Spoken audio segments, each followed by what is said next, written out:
Hello students, welcome to Ekam Academy. I am Major Oberoi. We are continuing with our answer writing series on Indian economy. Today we will be doing chapter 4, that is colonialism and underdevelopment of Indian economy. A very small chapter, how the British rule affected our Indian economy. This is the dimension, this is the scope of this chapter. A very small chapter. We will do around 2 questions from this chapter. Today 1 question and tomorrow 1 question.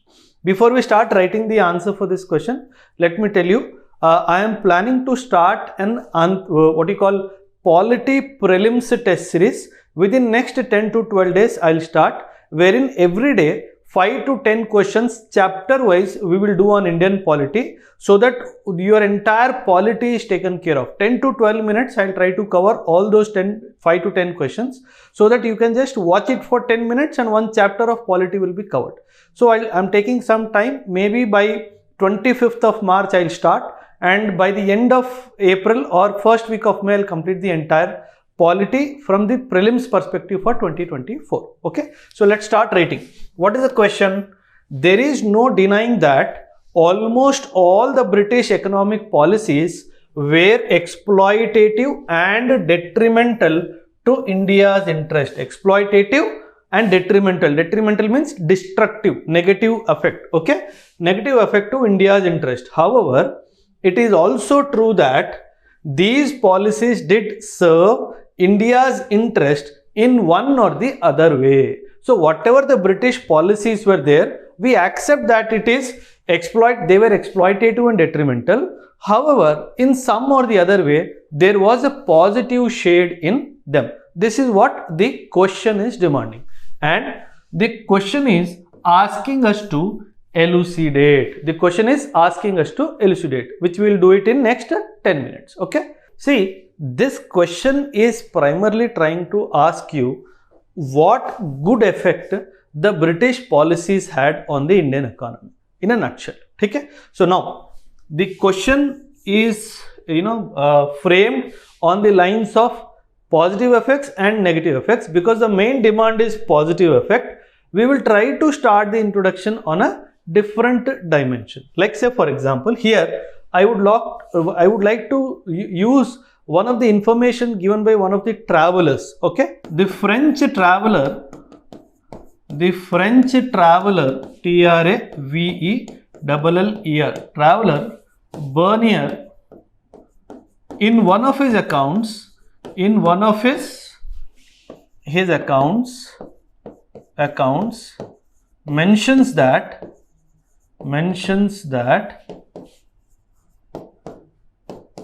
I have visited Bengal twice, and I hereby draw conclusion that Bengal is more developed than Egypt. This you need to understand. Okay. Now, what we have to understand is the British came to India in the later part of the 18th century, 1757, if you take Battle of Plassey. Okay. This fellow, French traveler Bernier, visited India in the 17th century. So, what are we trying to tell? In 17th century, before the advent of the Britishers, my Bengal was an advanced economy. It means India per se was also an advanced economy. One more line we can write here. In his famous book, An Era of Darkness, Shashi Tharoor mentions that in the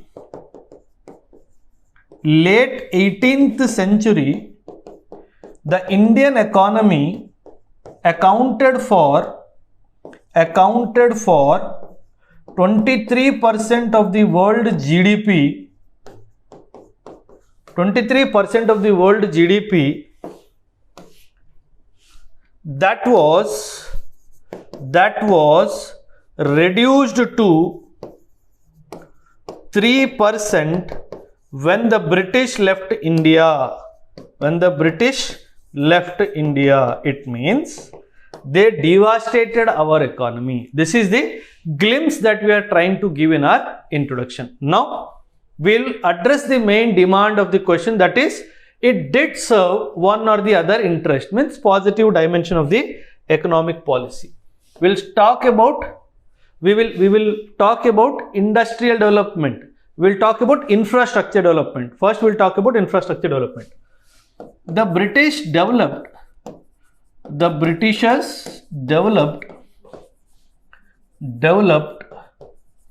certain infrastructures, including railways, comma, very important, telegraphs, ports, etc. We'll write, though they were primarily aimed at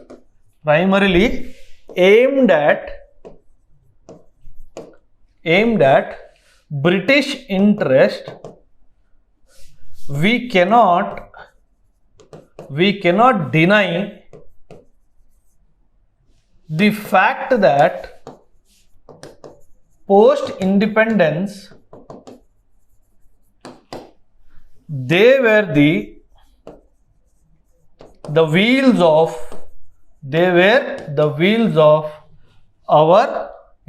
of our economic growth. This is what we need to mention. The second dimension, first dimension is related to infrastructure. Second dimension,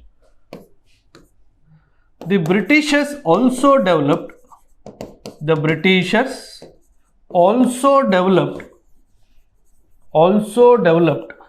the financial framework of the economy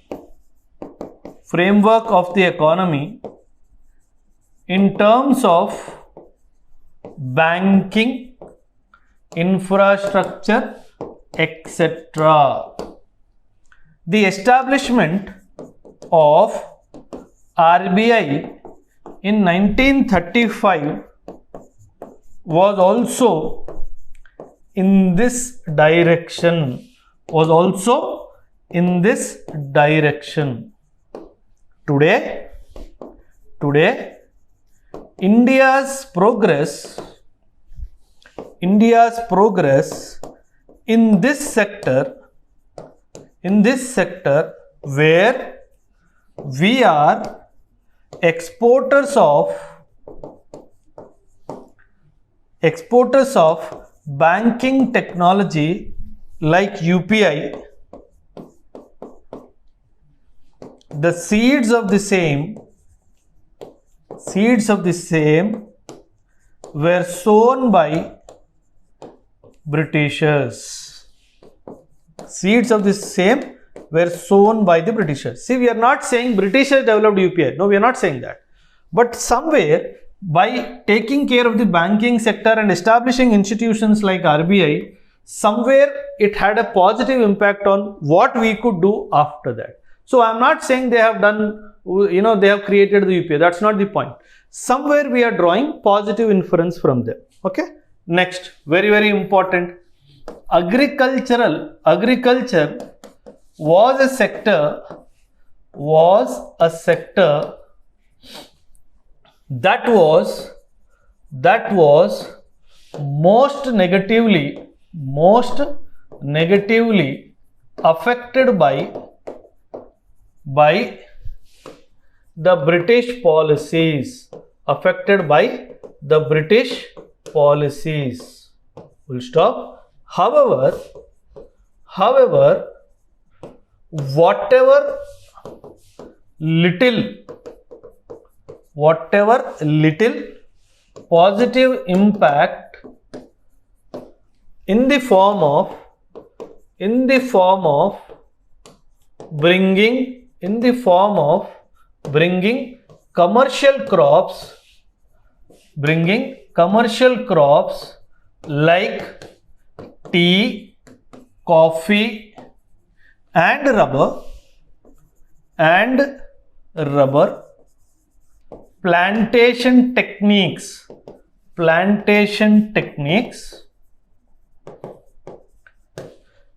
India is today in a position to export these commodities. So again I am reiterating, I am not saying whatever we are doing good in this dimension today, the entire credit goes to Britain. No, it is primarily to tell that whatever we are doing today, somewhere the seeds of the same were sown at that point of time. That's all. Okay. So this is one dimension primarily related to modernization of agriculture. Okay. Primarily related to modernization of agriculture. Very important dimension. Legal reforms. Legal reforms was an area where Britishers contributed immensely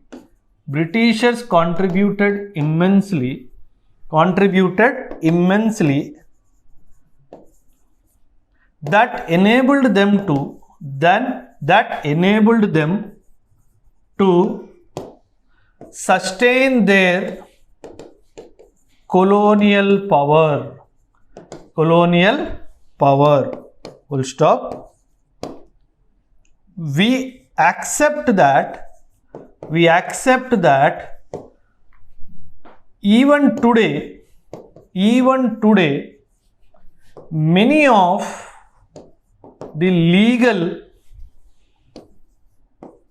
frameworks that were designed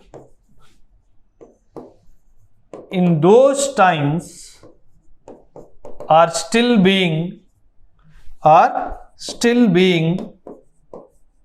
used in justice delivery, be it CRPC, CPC or IPC related provisions. So we are giving credit to the Britishers that they did carry out lot of legal services related reforms. Okay, that's very important. In the domain of education and skill development,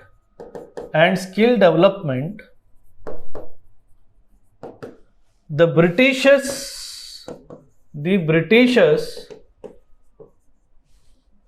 brought Western education system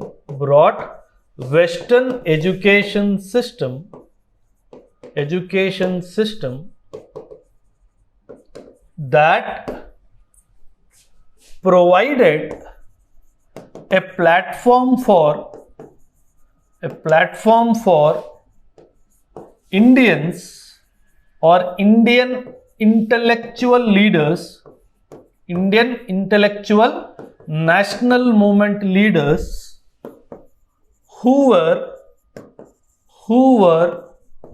British trained or educated, who carried forward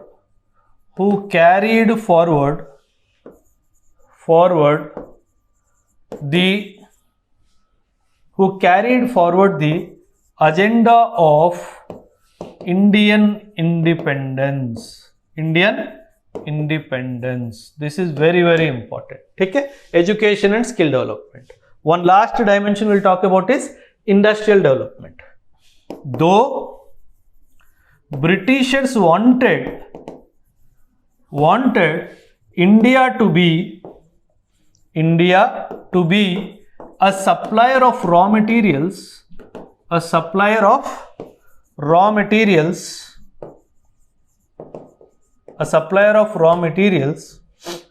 though Britishers wanted India to be a supplier of raw materials, they did bring in they did bring in certain reforms and development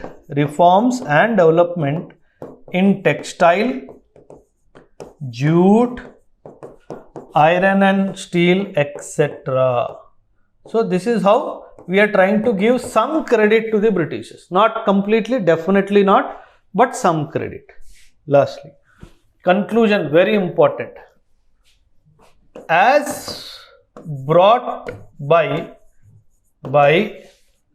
Dadabhai Nauroji and R.C. Dutt, the Britishers used economic policies as a platform to loot India of its richness,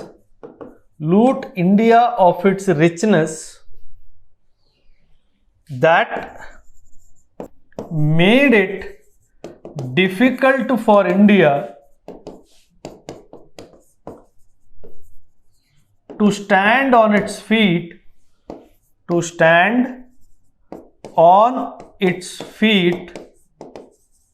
immediately after independence.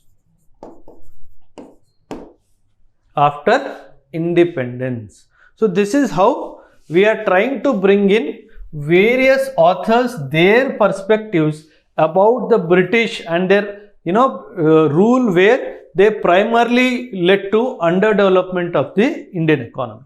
So like this, we'll do one more question today and we'll close this small chapter, then we'll start the chapter 5.